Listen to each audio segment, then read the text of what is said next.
With the collapse of the oil embargo to force Iran into a confrontation over the Straits of Hormuz, the US and Israel are looking for another way to get the long-sought war with Iran started, and more to the point, need to make it look like Iran is starting hostilities in order to make it politically and more difficult for Russia and China to support Iran. Now, recall that Israel has a past history of attacking US warships and framing others to trick the US into attacks on Israel's enemies, with the Israeli attack on the USS Liberty, initially blamed on Egypt, as the most well-known example. So here we have the USS Enterprise, the oldest carrier in the fleet, on her last legs, scheduled to be decommissioned next year. Her name is well known in part because of the Star Trek TV series. Decommissioning a nuclear aircraft carrier is a very expensive process. USS Enterprise is powered by 8 nuclear reactors, all of which must be disposed of as nuclear waste material along with all the associated machinery. The US Navy would save a great deal of money, more than the scrap worth of the steel, if USS Enterprise were to be sunk in the Persian Gulf, where the radioactive mess is someone else's problem to deal with. So why send an ancient warship at the end of a useful life into harm's way? The same reason Franklin Roosevelt moved a bunch of obsolete warships from San Diego to Pearl Harbor, while their newer carriers and warships were well away from Hawaii on December the 7th, 1941. Israel has 3 Dolphin submarines, given to her by Germany. They have been seen transiting the Suez Canal in the past, and could well be operating in the Gulf of Oman, even the Persian Gulf by now, lying in wait for a used-up and obsolete warship, more useful as a sacrificial lamb than an actual weapon, a ship with American sailors to be attacked as Israel attacked the USS Liberty, then to be blamed on the designated target, Iran, by a compliant media. If you agree with this analysis, please post this video everywhere you see this carrier story. If we can make them doubt a false flag will be believed, maybe they'll call it off.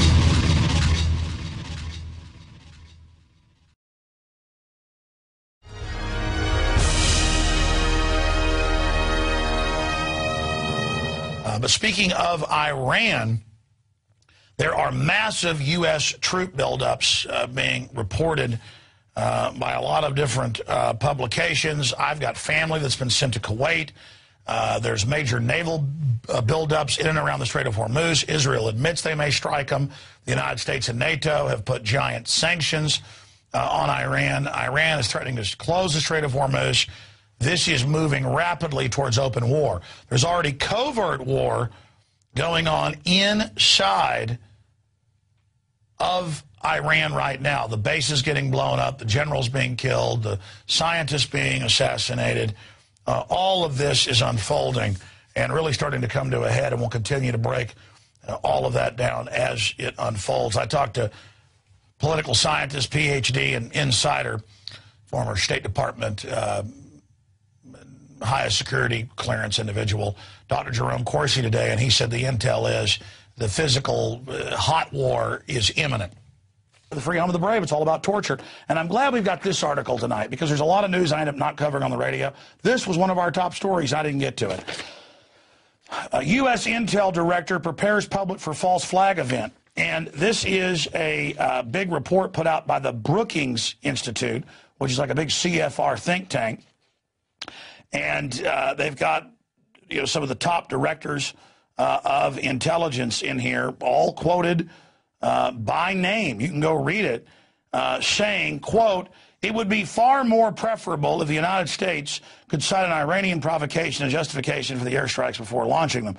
Clearly, the more outrageous, the more deadly, the more unprovoked the Iranian action, the better for the United States would be." And then they go in to talk about attacking them more internally to get them to do something. Actually, go read this. This is put out by them. Like Gary Hart 5 years ago sent Ahmadinejad a letter saying, "We'll stage terror attacks on you," and published it in the Huffington Post. He says, "We stage Gulf of Tonkin, we stage other stuff." Yeah, 9/11. We staged the, you know, the incident with the Maine. We'll do it again, punk. And they just gave Al-Qaeda Libya. They're trying to give them Syria. And then lecturing me that some pedophile is going to stick his hands down my pants at the airport because Al-Qaeda. What? What? Look, I see the fraud. I'm awake. It doesn't work. Unbelievable. It's just unbelievable. It goes on here to say in the hope that Tehran would retaliate overtly or even semi-overtly, which could then be portrayed as unprovoked act of aggression. And they go on to say, that's in a Brookings Institute, Fortune 500 funded think tank, which path to Persia? Like, how do we get to war? Page 84, 85. Considering that the Gulf of Tonkin incident was deliberate fabrication, escalate the Vietnam War, one of many members in Congress are shown to have acknowledged and debated, even at the time, we have links to that, or even more recent Iraq WMD hoax. There is certainly historical precedent to create such provocations when targeted nations refuse to provide them. And they admit they're blowing up bases, assassinating, bombing, killing. They got al-Qaeda attacking them, and then say Iran's with al-Qaeda. That's really rich. With this in mind, and noting a overt, ongoing series of bloody acts of war carried out by the U.S. and Israel inside Iran, along with sanctions and planned blockades, also acts of war, the corporate financier oligarchs have been confounded by what seems to be infinite Iranian patience to endure such provocations, because they want to shut down our freedom here during the war and stage terror attacks and blame it on Iran. You understand? This is why they got NDAA and, you know, the pedophile TSA on the streets and all of it. They're getting you ready to protect you from Iran. It goes on here. This is a great article written by Tony Cartalucci for Infowars.com, but I actually highlighted it differently when I covered it on the radio. I'm looking where it actually quotes the Clapper, the head and national security guy in here. I'll just keep reading until I find it. With this, or Control F Clapper, and then just put it on screen. With this in mind, and noting an overt ongoing series, he goes on to say about the infinite Iranian patience to endure such provocations.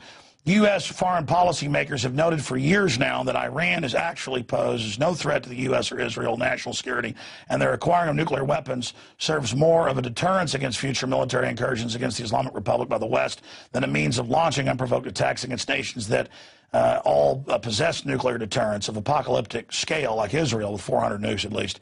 While Iran endures an increased torrent of unprovoked attacks, they steadily advance their defensive capabilities to ward off what seems like an inevitable invasion by the West.